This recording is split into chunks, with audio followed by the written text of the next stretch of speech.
What happens when the man you married sees you as a trophy, but treats you as a burden? For Elara Vance, her marriage to the ambitious Julian Thorne was a quiet compromise. She lived simply, hiding a secret legacy to honor her father's wishes, while Julian climbed the social ladder, craving the validation of Miami's elite. But at the most exclusive yacht party of the season, Julian's ambition and cruelty collide.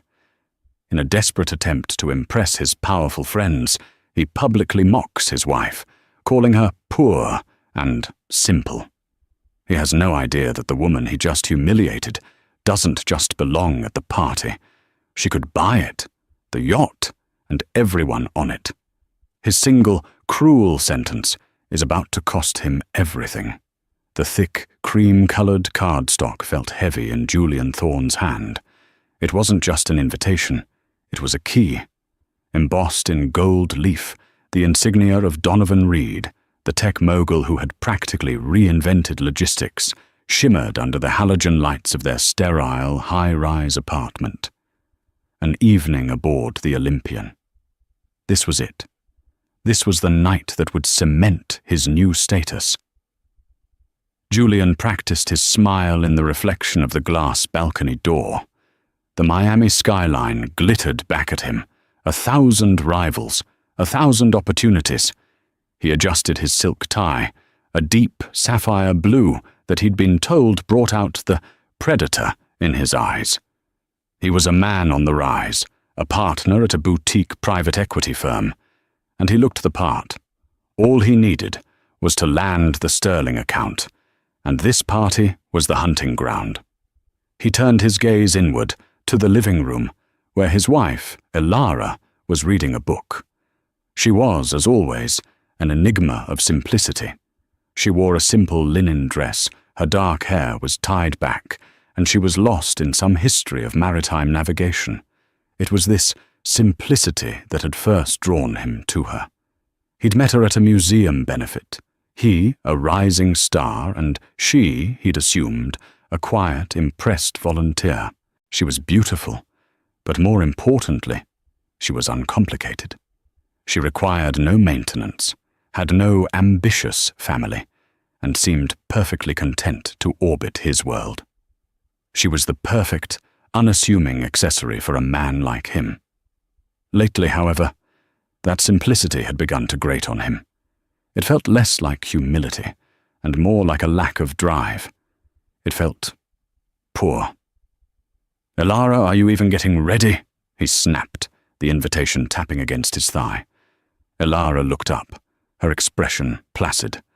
"Of course, Julian. The boat doesn't even launch for 2 hours. I was just finishing this chapter." "It's not a boat, Elara, for God's sake.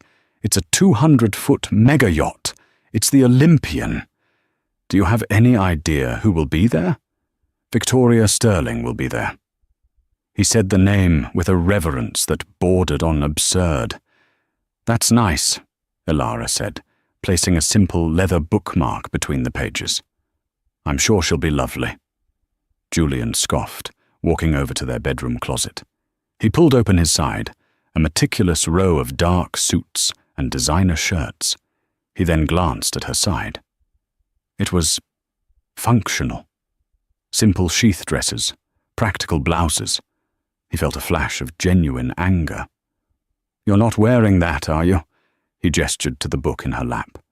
"I was planning on wearing the navy blue dress, the one you said you liked. The one from a department store, to Donovan Reed's party?" "Absolutely not." He pulled out a black, sequined number he'd bought her last Christmas, a frantic purchase after he'd forgotten their anniversary. "Wear this. And the diamonds I got you. Try to look like you belong." Elara's gaze hardened, just for a second. It was a subtle shift, like a deep-sea current changing direction, unseen on the surface. "The navy dress is fine, Julian. It's elegant." "It's safe, Elara. It's dull. Tonight is not about being safe. It's about being seen."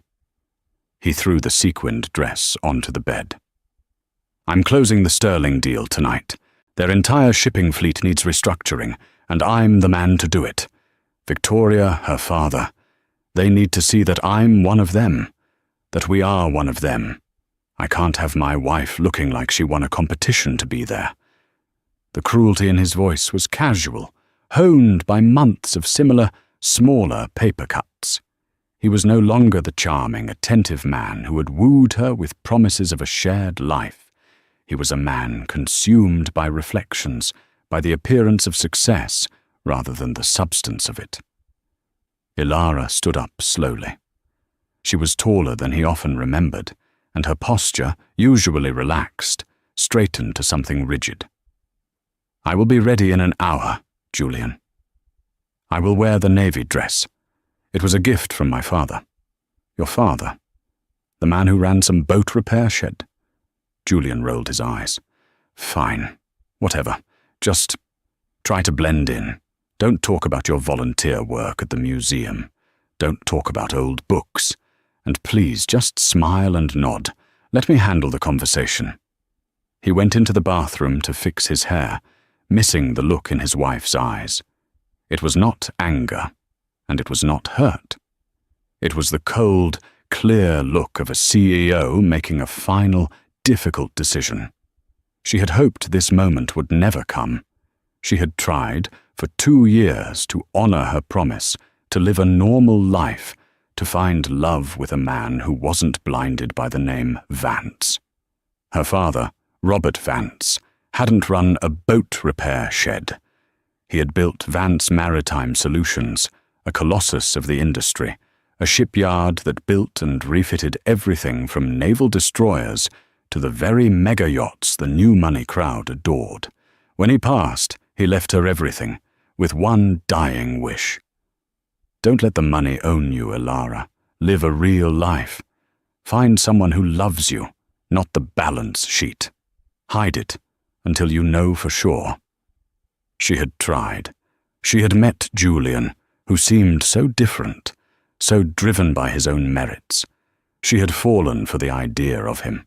But tonight, listening to him drip venom and ambition, she realized her father's test had just yielded its final, definitive result.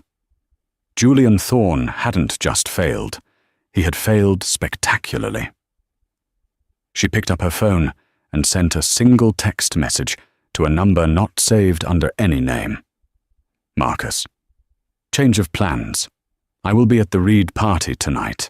Please be there. It's time." The reply was instantaneous. "Acknowledged, Miss Vance." She laid the navy dress out on the bed. It was a simple, bespoke silk gown from a designer whose name Julian wouldn't recognize, but Victoria Sterling absolutely would. It was the color of the deep ocean, and it had cost more than Julian's last 2 bonuses combined. He just didn't have the eye to see it. He saw the world in sequins and brand names. He had no idea what real, quiet power looked like. The launch boat cut through the dark waters of Biscayne Bay, its twin engines a throaty hum. The air was thick with salt and money. Julian was electric, vibrating with nervous energy. He'd barely spoken to Ilara on the drive to the marina, too busy rehearsing his talking points for Victoria's father, muttering about leverage and logistics. Ilara sat beside him, a portrait of calm, her hands folded in her lap.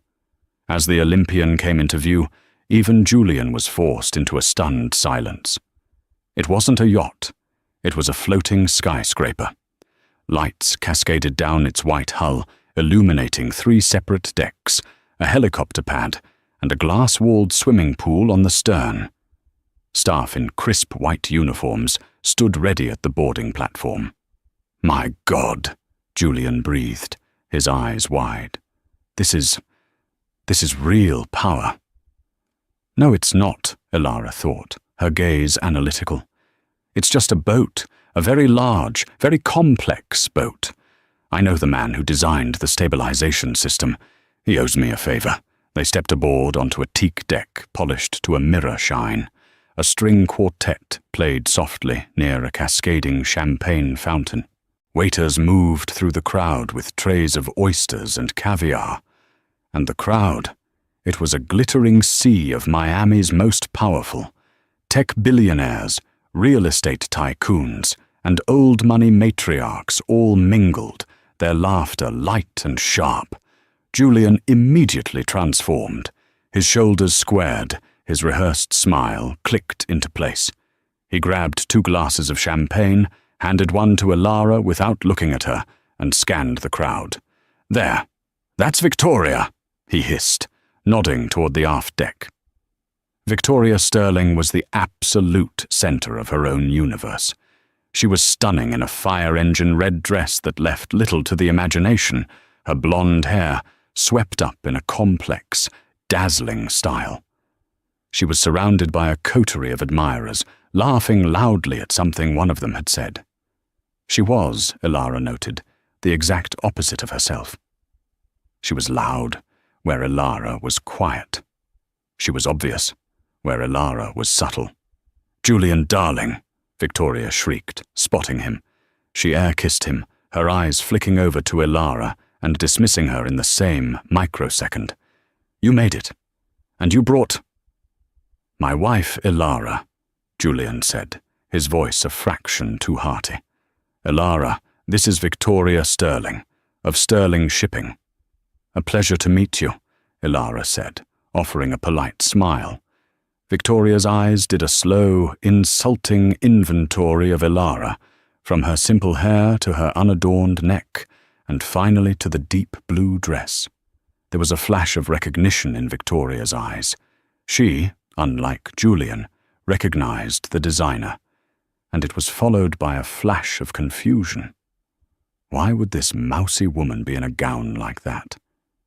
She must have borrowed it. "Charmed," Victoria said, the word dripping with insincerity. "Julian, Daddy is over by the bar. He's dying to talk about your proposal. He finds it adorable." She linked her arm through Julian's. "Let's go, shall we? We can leave your +1 here to explore." She looks like she enjoys a good buffet. The insult was so overt, so brazen, that even Julian flinched. But the pull of the Sterling deal was stronger than any loyalty to his wife. Yes, of course. He gave Elara a panicked, apologetic glance. "You'll be okay, right, Elara? Just mingle." He let Victoria pull him away, his back rigid. Elara watched him go, feeling not a shred of jealousy, only a profound, cold pity. He was a fish swimming desperately toward a lure, blind to the hook. She turned away from the crowd and walked toward the railing, looking out not at the party, but at the dark, industrial sprawl of the port of Miami. The lights of the gantry cranes moved like giant, patient spiders. And there, in the center of it all, was the massive, floodlit complex of Vance Maritime Solutions, her shipyard. From here, she could see the dry dock where a U.S. Navy destroyer was currently undergoing a billion-dollar refit. She could see the glowing torch of a night shift welder, a tiny spark of real work in a world of glittering illusion. It's an impressive view, isn't it? A man had come to stand beside her. He was older, in a perfectly tailored but unremarkable grey suit. He had a kind, tired face and watchful eyes. "Marcus," Elara said, her voice low. "Thank you for coming." Marcus Cole, COO of Vance Maritime, nodded. "I wouldn't miss it, Ms. Vance. Donovan Reed," he gestured to the party's host, "has been trying to get me to one of these for a year. He's a good client." "He is," Elara agreed. "His new logistics fleet. We're building all 12 hulls." "He doesn't know, does he?" Marcus asked, looking at her. "That the Elara Vance who signs the checks is the Elara Thorne standing here? No. He just knows my father's COO. As per my father's wishes, the Vance family stays out of the spotlight. You're the face, Marcus. You always have been." "I wish I was happy to honor," Marcus said, his voice softening. "But Robert, he never would have wanted you to be unhappy. He never would have tolerated a man like that. He nodded discreetly toward Julian, who was now laughing obsequiously at something Victoria's father, a gruff man named Henry, was saying. "I know," Elara said, her voice tight. "I needed to be sure. I needed to know if he loved me, or the life I could have given him. It turns out he doesn't love me, and he's just angry I'm not giving him that life." "So the storm protocol?" Marcus asked quietly. "Yes. Is everything in place?" "As of 4 p.m. today," Marcus confirmed, checking his watch. "The acquisition of Sterling Shipping's outstanding debt was finalized. We bought it from the Singaporean bank for 40 cents on the dollar. Henry Sterling doesn't know it yet, but as of this moment, you are his bank, and he's in default." "And Julian's firm?" "Even easier. Your husband, I'm afraid, is a very poor gambler. He leveraged his firm to the hilt on a bad currency speculation. The trust your father set up for you, the one Julian doesn't know about, has been quietly buying his debt for months. He's personally liable for, well, everything." A cold knot of finality settled in Elara's stomach. This was the point of no return. "So he's ruined." "He will be," Marcus said. "All it takes is one call from our lawyers." Elara watched her husband. He was posturing, gesticulating wildly, explaining some concept to Henry Sterling, who looked profoundly bored. Julian was so busy performing success that he hadn't noticed he had already failed. "Not yet," Elara said. "I want him to have his moment. I want him to get everything he thinks he wants. Let him believe he's won." "That's a cruel game, Elara," Marcus observed, though not unkindly. "He's a cruel man," Elara replied, turning back to the lights of her shipyard. "He just doesn't know it yet. He thinks it's ambition. Let him have his night. I'll have the rest of my life." An hour later, Julian was floating. He was drunk, not on champagne, but on proximity to power. He and Victoria had been inseparable. Their conversation, a rapid-fire exchange of names, places, and veiled financial gossip. Henry Sterling had clapped him on the shoulder and said, "I like your style, Thorne. We'll talk Monday." He had made it. He was in. He found Elara exactly where he'd left her, by the railing, staring at the port. She was holding the same, untouched glass of champagne. He felt a sudden, sharp surge of resentment. He had just conquered the world, and she was moping. She hadn't even tried to network. She was an anchor, a dead weight on his ascent. Victoria sashayed up beside him, her eyes sharp. "Is she all right, Julian? She hasn't moved all night. Is she intimidated?" "She's fine," Julian slurred, louder than he intended. "She's just not used to this." "Clearly," Victoria said, her voice a purr. She raised her voice just enough for the surrounding guests to tune in. "That's a sweet dress, Elara. Did you make it?" A few people snickered. Elara turned, her face a polite, unreadable mask. "It's a Gaultier," she said simply. Victoria's smile faltered. She knew the name. "Oh, a vintage piece, then. How frugal." Julian, sensing he was losing the upper hand and desperate to realign himself with Victoria, stepped forward. He felt the need to perform, to show Victoria and the others that he was one of them, that he saw Elara through their eyes. "Darling, don't be rude," Julian said to Victoria, before turning the knife on his wife. "Elara doesn't care about fashion. She's simpler than that." He reached out and, in a gesture of profound contempt, flicked the sleeve of her dress. "She's my little charity project, aren't you, Elara? Keeps me humble." The small circle of listeners laughed. Elara's face remained perfectly still, but her eyes, her very dark, very deep eyes, locked on his. "Julian, don't," she said, her voice a low warning. But he was too far gone, fueled by alcohol and the intoxicating approval of Victoria Sterling. He wanted to finalize his allegiance. He wanted to sever the tie to his simple life. "It's true," he announced to the group. "I found her volunteering at the Maritime Museum, dusting off old ship models. Can you believe it? She doesn't have an ambitious bone in her body." He leaned in, as if sharing a conspiratorial secret, but his voice carried across the deck. "I have to be honest, it's refreshing.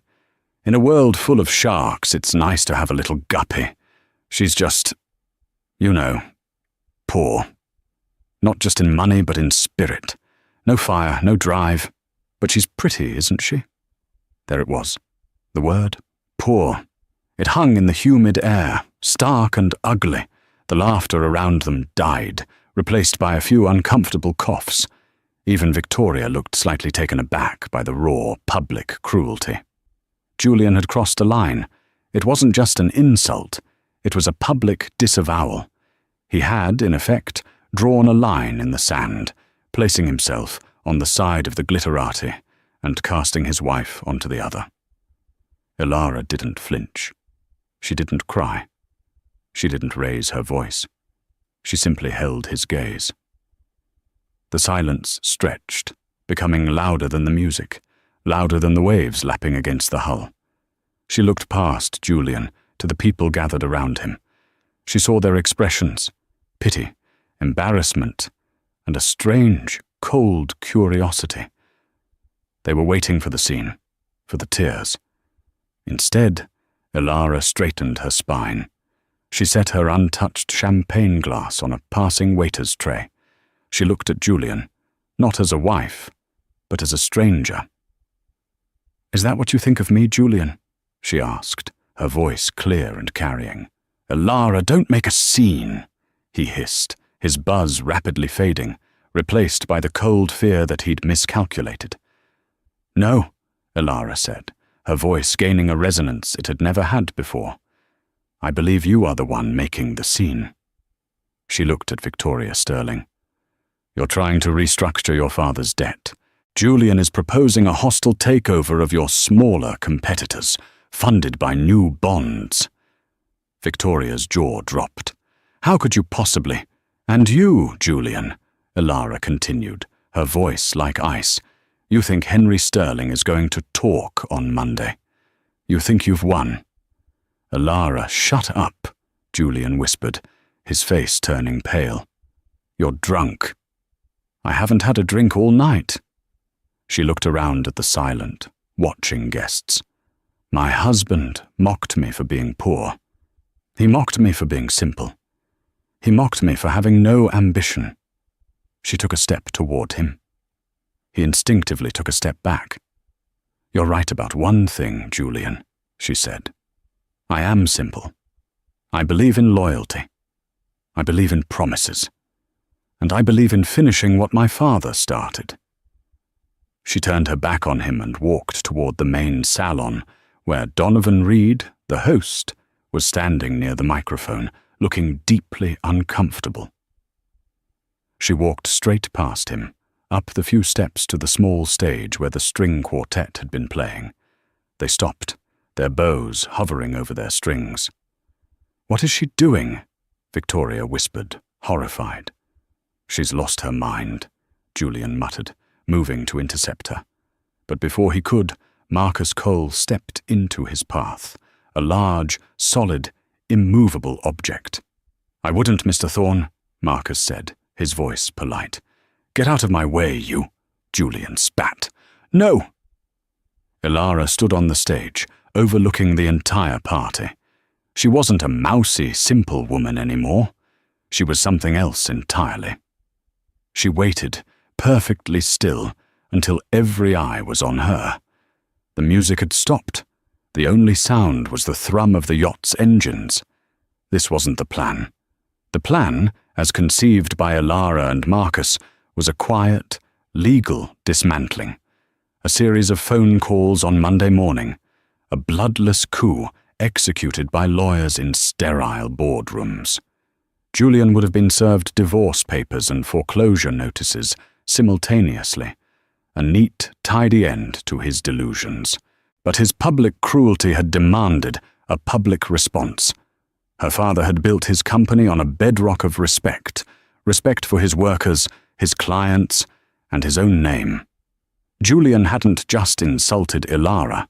He had insulted the Vance legacy by treating his wife as a disposable accessory.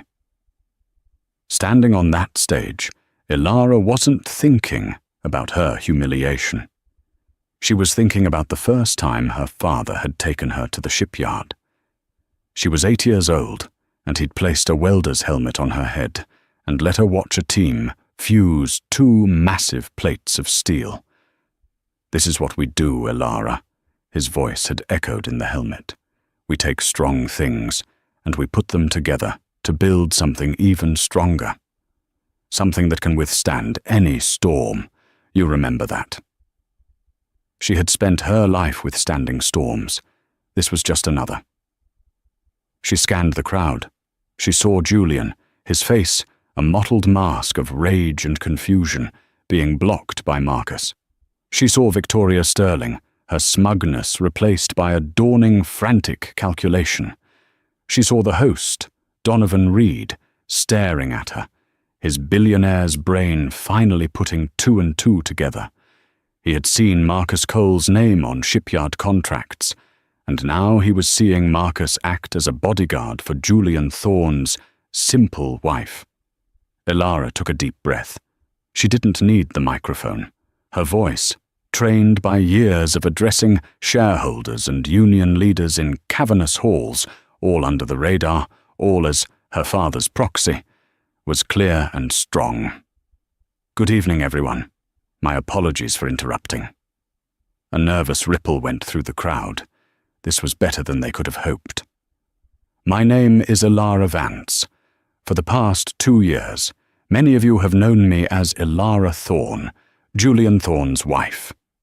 She paused, letting the name Vance settle in the air.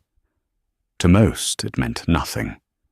To the real players, to Donovan Reed, to Henry Sterling, to the shipping bankers in the corner, it was a tectonic plate shifting.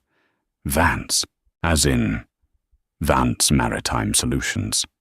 "My husband," she continued, her voice devoid of emotion, "just made a speech. He informed you all that I am poor, simple, and without ambition. He called me his charity project." She locked eyes with Julian. "I am here to correct the record." Julian's blood ran cold. This wasn't Ilara. This was someone he had never seen before. "Ilara, stop this! You're embarrassing yourself!" he shouted. "No, Julian, I'm embarrassing you." She turned her attention to the host. "Donovan, thank you for inviting us tonight. The Olympian is a magnificent vessel. My engineers were particularly proud of the new stabilization system we installed during her refit at our facility last quarter. I hope she's running smoothly." Donovan Reed's face went white. The refit had cost $80 million. He had negotiated it personally with Marcus Cole, who had repeatedly mentioned the owner was a stickler for details. He looked from Ilara to Marcus and back again. "Ilara, Vance," he said, the name clicking into place. "My God." A collective gasp went through the crowd. Ilara then turned her gaze to Victoria Sterling. "Victoria, you were concerned about my dress. You called it frugal. It is. I prefer to be frugal with my personal luxuries so that I can be generous in my business dealings." "What are you talking about?" Victoria snapped, her bravado crumbling. "I'm talking about your father's company, Sterling Shipping," Ilara said. "A fine old line company. Unfortunately, it's leveraged to the point of bankruptcy. As of 4 p.m. today, Vance Maritime Solutions acquired the entirety of your $400 million debt portfolio from your creditors, which means, as of this moment, I own your father's company. You, your father, and your entire family. Victoria, you work for me." Victoria swayed, grabbing a railing for support. Her father, Henry, pushed through the crowd, his face purple. "That's impossible. Our deal was with the Singaporean bank, who were very happy to sell a non-performing asset," Marcus Cole called out from the floor. "The paperwork is at your office, Henry. You are in breach of covenant. We'll be calling a board meeting Monday to discuss the new management structure." The silence was absolute. The partygoers were frozen, watching the most brutal, efficient corporate execution they had ever witnessed. Finally, Elara turned her full, undivided attention to her husband. Julian was shaking. This was a nightmare. It was a prank. It was impossible. The mousy woman he'd married, the one he'd left at home so many nights, the one he'd just publicly destroyed, owned the Sterlings. "Julian," Elara said, and now her voice was soft, but it cut deeper than any shout. "You came here tonight to land the Sterling account. You wanted to be a player. You wanted to impress them with your ambition." She took a step closer to the edge of the stage.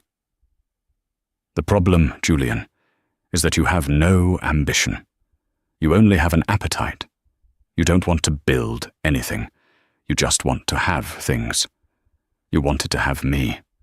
You wanted to have the respect of these people." "Elara, please, what is this?" he begged, his voice cracking. "What are you doing?" "I'm answering your question," she said. "You mocked me for being poor. Julian, I am the sole owner and CEO of Vance Maritime Solutions. My father, Robert Vance, left it to me. The boat repair shed you so dismissively refer to is the single largest private employer in the state of Florida. This yacht we are standing on, it's my client's. The port you're looking at, it's my domain. The entire Sterling shipping fleet you were so desperate to advise, it's my new and most problematic asset." She paused, letting the weight of her words crush him. "You called me poor. Julian, you are the poor one, and not just in spirit." This was the part she dreaded, and the part she knew was most necessary. The humiliation of her husband was a private matter that he had made sickeningly public, but his financial ruin was a public fact, one he had simply been hiding.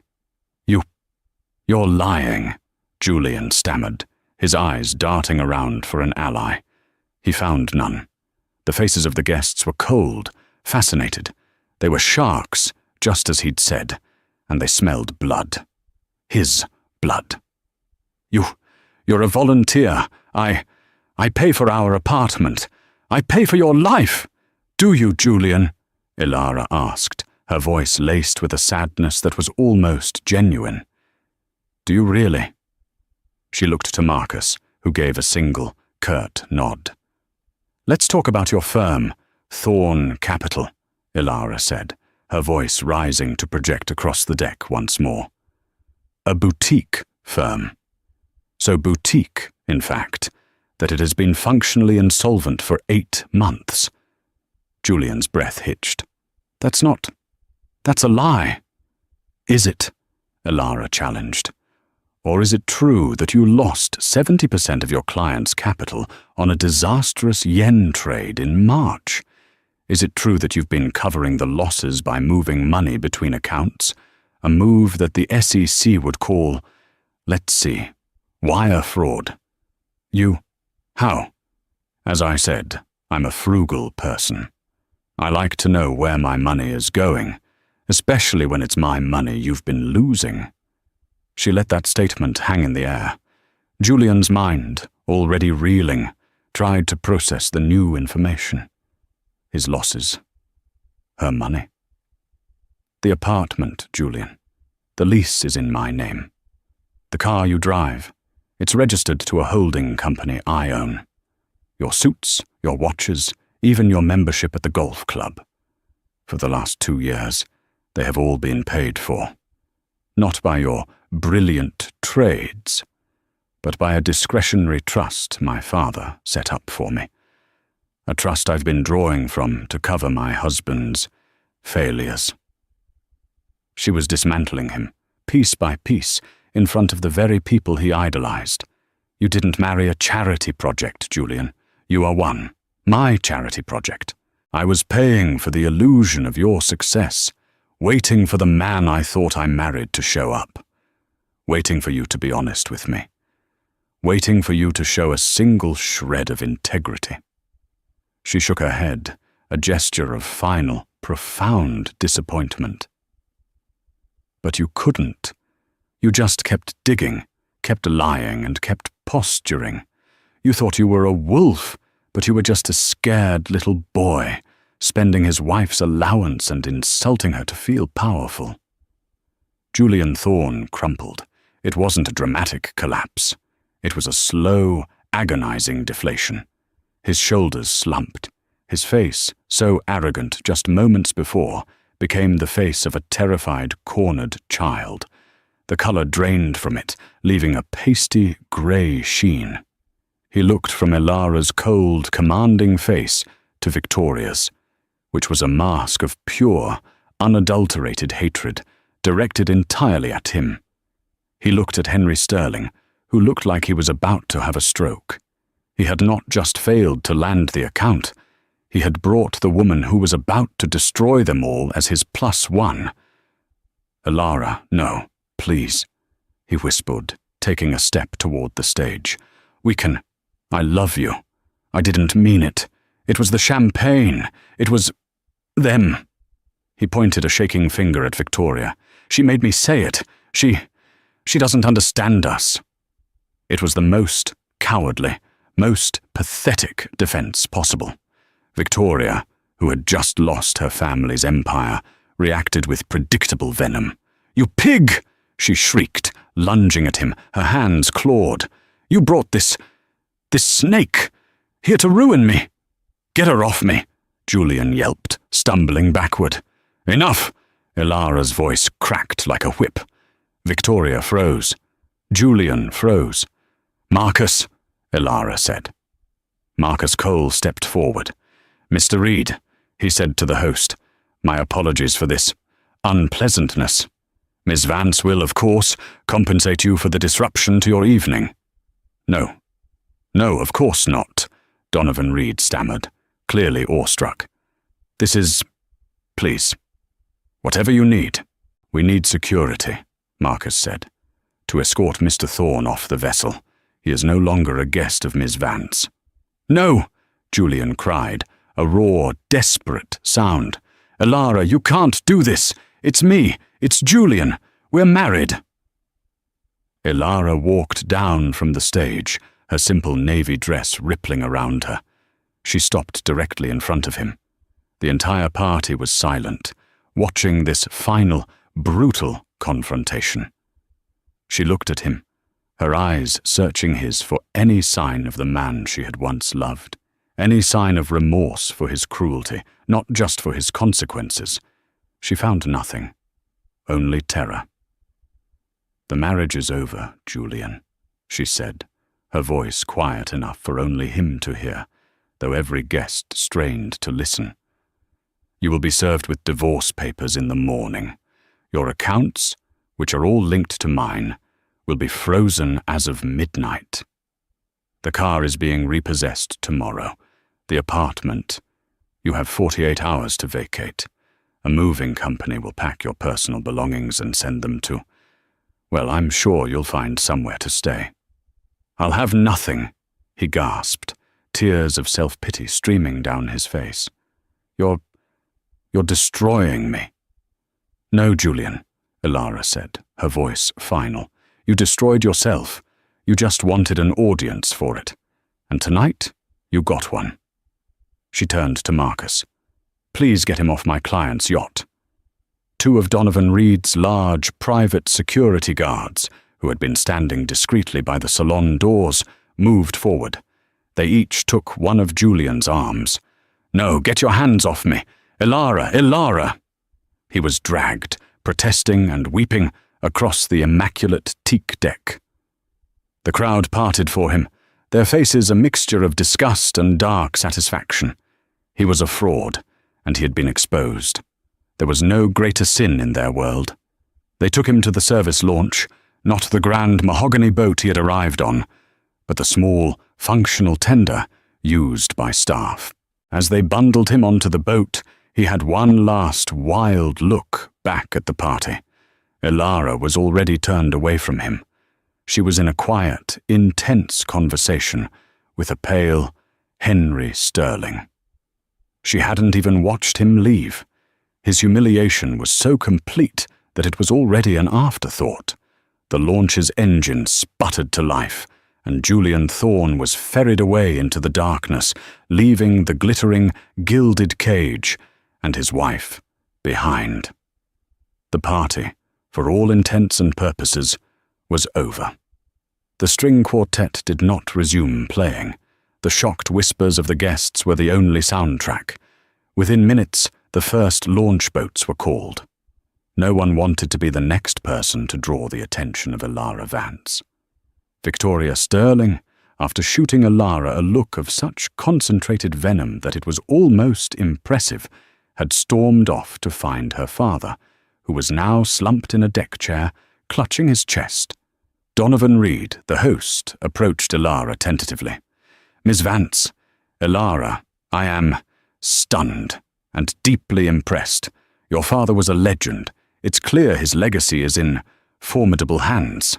Elara gave him a small, weary smile. "Thank you, Donovan. And again, my apologies for the scene. It was unavoidable." "Not at all," Reed said, his eyes glittering with the thrill of it all. "It was the most honest party I've ever hosted." He lowered his voice. "The refit. It was perfect. I have a new project, a fleet of autonomous container ships. I was going to put it out to tender, but I'd rather just give it to you."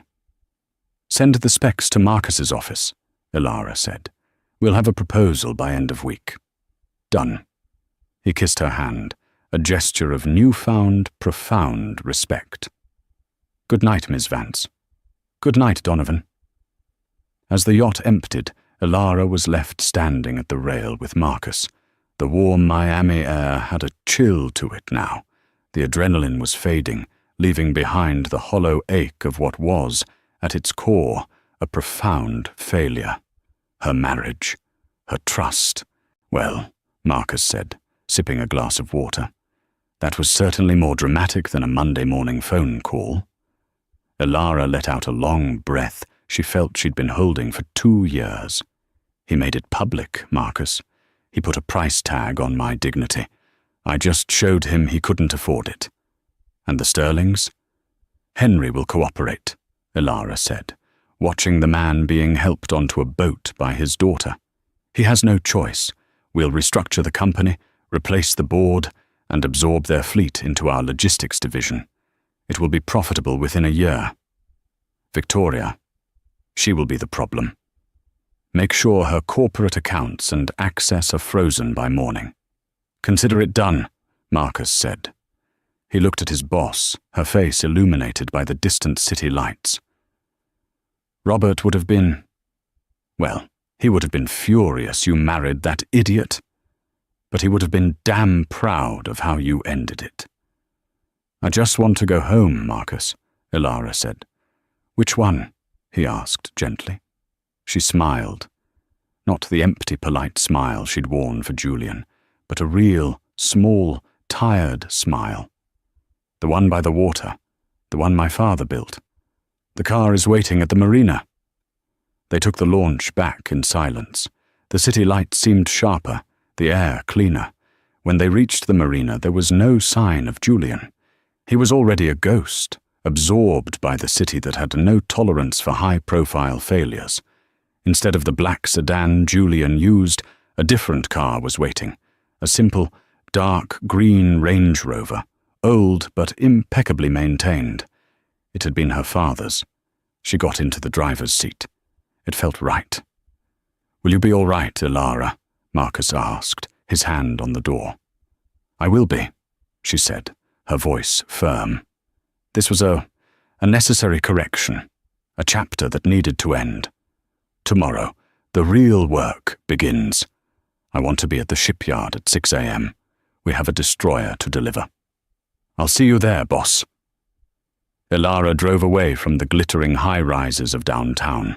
She left behind the sterile apartment that had never felt like a home.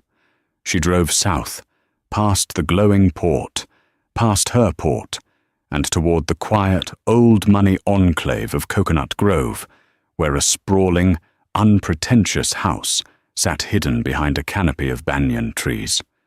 She walked in and the house was silent, smelling of old wood and the sea.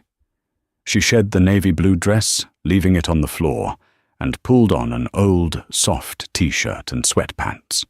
She made a cup of tea and walked out onto the back terrace, which overlooked the dark, quiet bay. She had hidden herself for 2 years, trying to honor a promise, trying to find a man who wouldn't be defined by her wealth. She had failed to find the man, but she had, in the process, found herself again. The mask of the simple wife was gone, and she was left with the woman her father had raised, strong, capable, and in charge.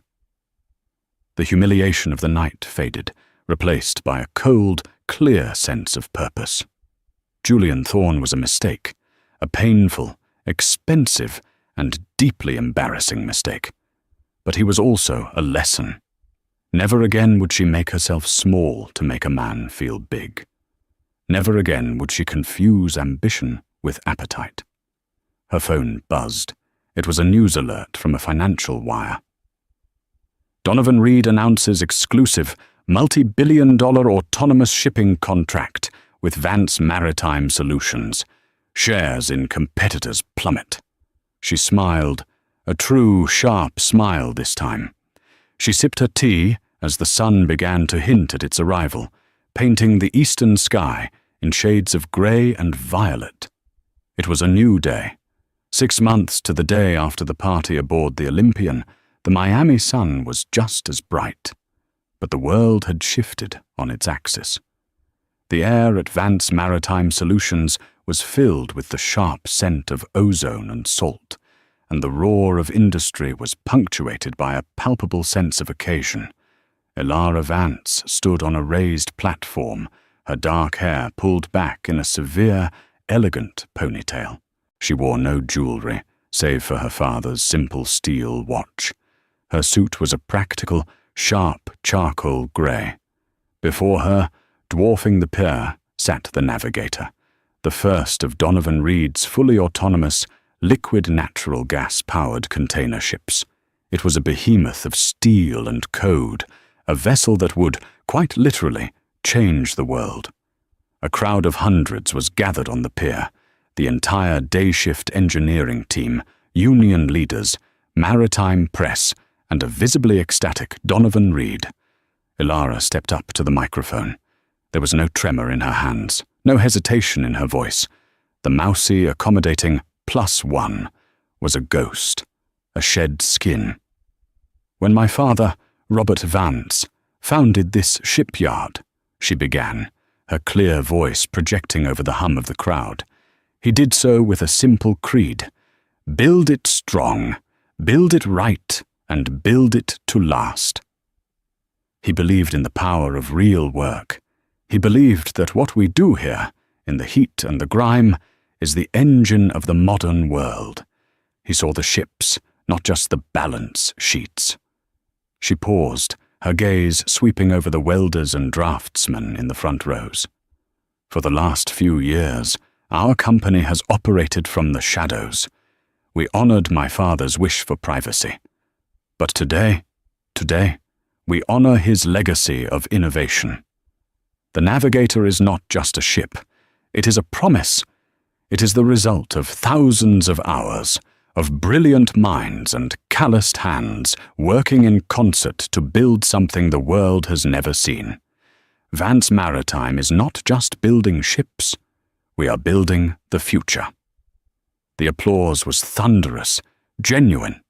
Donovan Reed, taking the podium next, was even more effusive. I've worked with shipyards all over the world, he boomed. No one has the integrity, the vision, and the sheer competence of Ilara Vance and her team. She is a giant, and I am honored to be her partner." Ilara simply nodded, a small professional smile on her lips. She had just publicly cemented a $50 billion contract. Later, as the press swarmed the new ship, Ilara stood with Marcus Cole in the quiet of the main observation tower, watching the organized chaos below.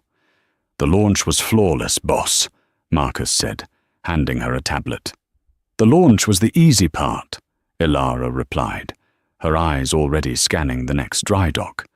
"The real test is the Pacific crossing. How is the Sterling fleet integration?" 95% complete, Marcus said, tapping the screen. "We've refitted the last of Henry's rust buckets. The entire fleet is now profitable. As for Henry, he accepted our retirement package. He's living in a very quiet, very modest condo in Boca." "And Victoria?" Ilara asked, her voice neutral. Marcus permitted himself a small, dry smile. She did not take it well. She tried to sue. She sued you for emotional distress, her father for mismanagement, and Mr. Reed for conspiracy. The courts threw out all 3 cases. Her legal bills, which she couldn't pay, forced her to sell her penthouse. Last I heard, she was living with an aunt in Palm Beach and trying to launch a lifestyle brand on Instagram. It has 17 followers. Ilara processed this, her face unreadable. There was no triumph, only a quiet finality, a predictable outcome. And the other one? She never used Julian's name. He was simply the other one. "The divorce was finalized last week," Marcus reported, his tone all business. He and his legal team were loud. They demanded half of everything. They postured. They threatened. And I presented them with the consolidated file. Not just the evidence of his wire fraud and embezzlement of your trust fund, but the affidavits from 2 of his former partners attesting to the fact that he'd been running a Ponzi scheme for 3 years. His entire firm was a house of cards. Ilara's blood ran cold just for a second. It was worse than she'd even known. His lawyers, Marcus continued, advised him to accept your generous offer. Which was? We pay for his one-way bus ticket to Omaha, Nebraska, where his mother lives. We do not press federal charges. He signs away any and all claims to your name, your assets, and your company forever. He is legally barred from coming within 500 miles of Miami. He signed. It wasn't a question. He signed, Marcus confirmed. He is, as of this morning, working in a call center for a subprime auto lender. He's gone, Ilara. A ghost. Ilara turned from the window and looked at the man who had been her father's right hand, and was now hers. Thank you, Marcus. For everything. Just protecting the company, boss, he said, though his eyes were kind. That evening, Ilara didn't go back to the sprawling house in Coconut Grove. Instead, she drove her father's old Range Rover to the Miami Maritime Museum. It was closed to the public, but the director, an old family friend, let her in. She walked through the silent halls, past the old maps and sextants, until she stood in front of a brand-new, gleaming glass wing. A simple plaque was on the wall, the Robert Vance Pavilion for Maritime Studies. Inside, it wasn't a stuffy collection of relics. It was a vibrant, high-tech STEM lab. Interactive screens showed the physics of displacement. A wave tank simulated hull integrity. It was designed for the city's underprivileged students, a place to learn a real, tangible trade, a place to learn how to build. She stood there for a long time, her hand on the cool glass. This was his legacy, not the money, not the power. This, the act of creation.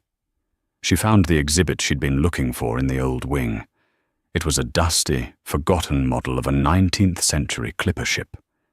She had, in fact, been dusting it the day Julian Thorne had walked in, all predatory charm and expensive cologne.